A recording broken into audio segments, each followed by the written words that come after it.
Olá, para quem não me conhece, muito prazer, eu me chamo Felipe Carvalho e para quem conhece sabe que eu sou muito cético e eu confesso que eu era muito cético em relação ao mindfulness porque tinha aquela visão, diria, de caricatura do que é realmente o mindfulness, até ter a minha primeira experiência com essa ferramenta, que eu considero uma ferramenta. Na minha pós-graduação de terapia cognitivo-comportamental, no meu curso de terapia de aceitação e compromisso, eu pude entrar em contato com essas práticas e mudei totalmente a minha percepção, a minha visão sobre isso e passei a valorizar com muita força, obviamente de uma maneira sóbria, o poder e o potencial que essa ferramenta tem para o nosso kit mental, uh, na nossa saúde, não é? Na nossa saúde psicológica. Bem, provavelmente você está aqui já ouviu falar do mindfulness ou deu uma pesquisada ou tem alguma curiosidade. E eu diria que o mindfulness está muito bem estabelecido na nossa cultura popular, principalmente no contexto de saúde mental. E diria assim, nos últimos 10 anos explodiu de uma maneira incrível. E ainda assim, eu acho que há uma certa confusão quando a gente fala o que é mindfulness, não é? E dos livros que eu já li sobre mindfulness, seja na introdução ou no primeiro ou no segundo capítulo, há sempre uma parte que tenta desfazer essa confusão em termos de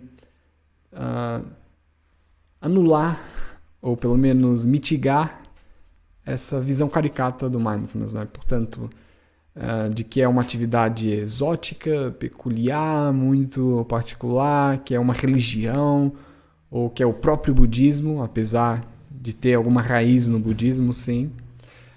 Ou que é preciso saber habilidades de yoga, hipnose, ou que é, sei lá, viver alimentado pela luz, ser um yogi, meditação profunda, hipnose, magia, ou resignar, aceitar tudo, aceitar o meu destino, e por aí vai, não é? Ou me sentar naquela posição com o joelho naquela posição caricata da meditação, ou fazer sabe, essa coisa modorrenta, que eu acho que o mindfulness se difere um bocado disso. Só que também, por outro lado, eu sinto que há uma necessidade de combater um outro extremo, que é um lado meio viciado ou meio midiático de que o mindfulness é a solução para tudo, de que é uma panaceia que resolve todos os nossos problemas e que é preciso estar mindful para ser produtivo no meu contexto do trabalho, para conseguir estudar, dos meus relacionamentos e por aí vai, não é? Só que isso causa um risco muito grande, não só pelo exagero, mas quando a gente desconsidera o contexto cultural das pessoas, o contexto socioeconômico, o contexto de trabalho, o mindfulness pode se tornar uma ferramenta, um meio de manutenção do status quo. O que eu quero dizer com uma ferramenta de manutenção do status quo? Por exemplo, digamos que numa organização, um funcionário está a sofrer uma violência psicológica clara e evidente por parte do seu líder, e depois eu justifico que essa pessoa está a sofrer porque é fraca, quando eu digo que se ela tivesse de verdade habilidades de mindfulness, ela conseguiria lidar com a situação e ultrapassar tudo.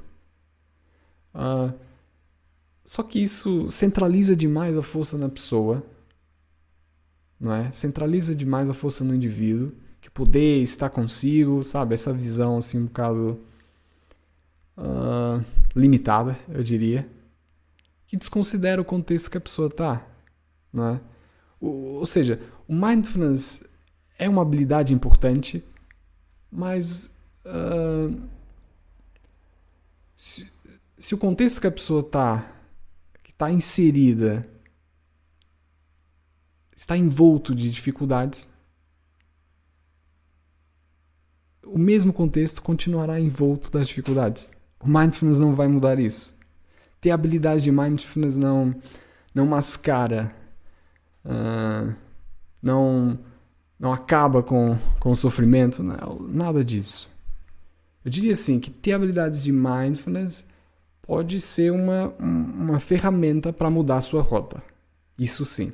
Nesse caso, você poderia tomar consciência de que aquele contexto, por exemplo, no trabalho está sendo abusivo e que você não merece isso, e tomar essa consciência de quais são as alternativas possíveis, o que você pode fazer diante dessa situação.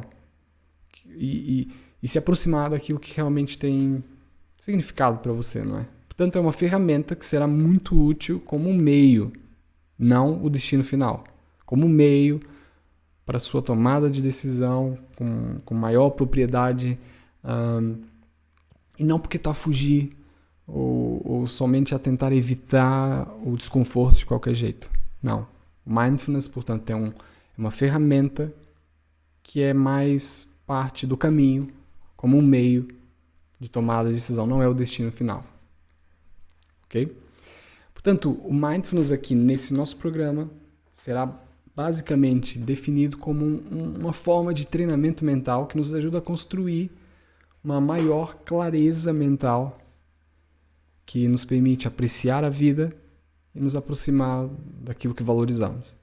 Então, este programa será uma espécie de uma viagem que a gente vai fazer junto, que tem níveis e níveis, vai construir passo a passo essa habilidade do mais básico para aquilo que é mais avançado, por assim dizer. Ok?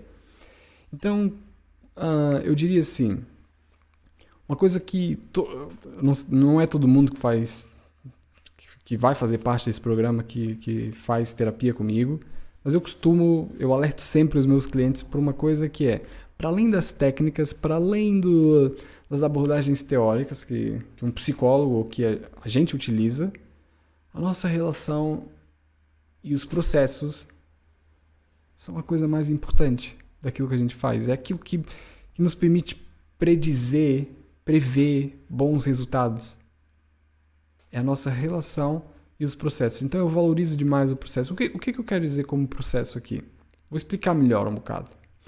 Por exemplo, quando nós assumimos um compromisso, algum compromisso com qualquer coisa, por mais difícil que essa coisa seja, por mais desafiadora, por mais difícil, quando eu me comprometo com isso, a mensagem que fica é que se eu me comprometo com aquilo, se eu valorizo aquilo, por mais difícil que seja, e eu enxergo algum significado naquilo, eu estou a fortalecer esse processo no meu comportamento, no meu repertório comportamental, que será muito útil em outros contextos da minha vida.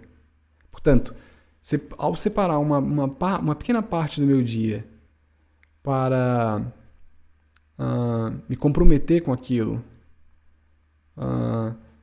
para focar na minha atenção, na minha respiração, que vão ser basicamente esses exercícios que a gente vai promover ao longo desse percurso, me permite fortalecer esse processo no meu comportamento. E que eu posso generalizar esse comprometimento para outros contextos, como meu relacionamento, amizades, trabalho, estudo. Espero não ter dado muitas voltas, mas é fortalecer o processo. Então, aqui nessa pequena experiência, peço desculpa, alguns dos processos importantes, para além do compromisso, eu diria que é a atenção. Esse é um processo importante, que essa habilidade do mindfulness nos aproxima, da atenção, do foco, da capacidade de construir uma rotina, uma disciplina, ao me comprometer com esse programa. O autocuidado é outro processo importantíssimo e que também pode ser generalizado, levado para outros contextos. O autodesenvolvimento, a conexão, a persistência, certo? Porque não é fácil manter os 28 dias, portanto é um desafio muito grande. Mas nutrir esse processo acaba por ser muito importante também. E por fim, eu diria que a confiança de que eu tenho habilidades e capacidades para lidar com esse pequeno desafio do nosso programa. Ou seja, aquilo que a gente chama de autoeficácia na psicologia. As atividades desse programa, eu já adianto, que não requerem assim muito tempo. Levam em média 20 e poucos minutos por dia. E eu acredito que consegue se comprometer com isso, se separar. Eu diria assim, não existe um ideal, mas separar um horário fixo do seu dia para praticar essas atividades, eu acho que é uma boa ideia. Se for possível, na primeira parte da manhã, também pode ser uma boa ideia, mas não é rígido. Escolha e observe o seu contexto, as suas possibilidades. Esse programa está bem adaptado para isso. E vamos pensar assim, vamos tentar facilitar o nosso compromisso, ok? Então, escolher um horário fixo, tudo isso é para facilitar o nosso compromisso, ok? Não criar mais barreiras. E nesse primeiro momento, eu vou te convidar a fazer uma pequena experiência, que é uma prática que requer assim muitos poucos minutos, ok? E então, nesse momento, se a sua condição de saúde lhe permitir, peço que se sente de uma maneira reta, de maneira não rígida, com a coluna reta, mas com o corpo descontraído, os membros relaxados, ok? E o pé bem firme, apoiado no chão. Ou, se preferir, pode fazer deitado também, mas com os membros bem descontraídos também. Os membros assim, relaxados.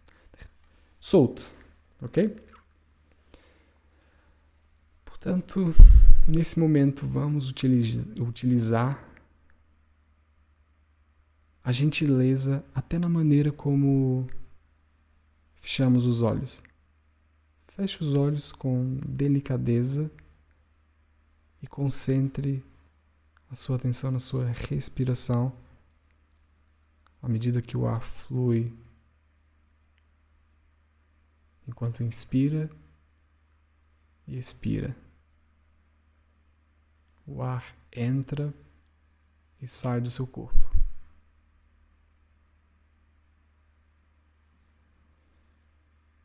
Agora preste atenção às sensações que o ar provoca ao entrar pela sua boca ou pelo nariz. Como é que ele desce pela sua garganta e chega até os pulmões. Qual é o movimento muscular da sua barriga enquanto inspira e depois quando expira e solta o ar. Sinta essa expansão e redução do peito e da barriga à medida que respira. E concentre a sua atenção ao máximo,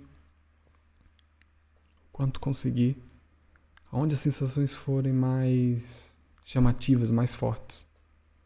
E mantenha contato com cada inspiração e expiração.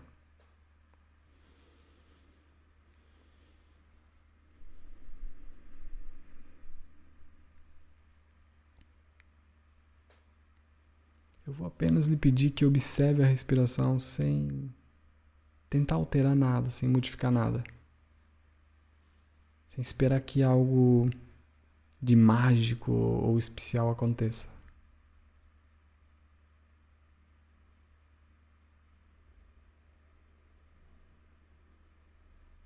E se por acaso a sua mente começar a se dispersar vagar, puxe-a de volta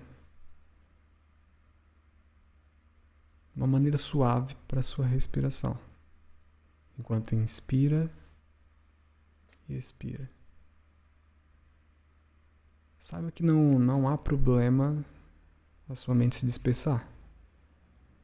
Na verdade, isso é bastante comum. É o que a nossa mente faz durante a maior parte do tempo. Inclusive, há investigações que sugerem que durante 70% do tempo do nosso dia acordado, a nossa mente passa o tempo inteiro a vagar. É como se fosse um modo padrão de funcionamento. entre pensamentos, assuntos, temas, acontecimentos. Portanto, isso é apenas a maneira como a nossa mente funciona. E saiba que o ato de observar, de tomar consciência, de se aperceber que a sua mente está a dispersar e encorajar a sua mente a trazer de volta a atenção, o foco para a respiração, é central para a nossa prática de mindfulness. Portanto, quando a sua mente desviar e você trazer novamente, isso é central, é fundamental. É nuclear a nossa experiência de mindfulness. E pode ser que a sua mente acabe por se acalmar, ou talvez não.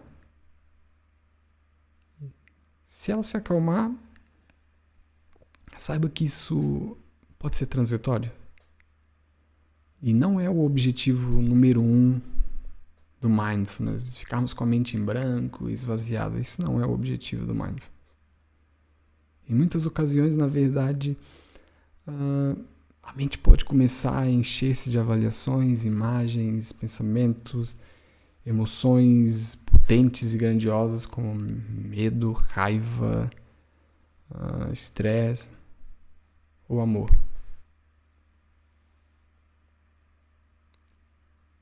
Saiba que também esse conteúdo também é passageiro. Independente do que acontecer, o meu convite é observar este fluxo da melhor maneira que puder. Da melhor maneira que puder. Sem exercer força para tentar mudar nada. E se começar a desviar, quantas vezes forem necessárias, devolva com delicadeza a atenção às sensações da respiração enquanto inspira e expira. Inspira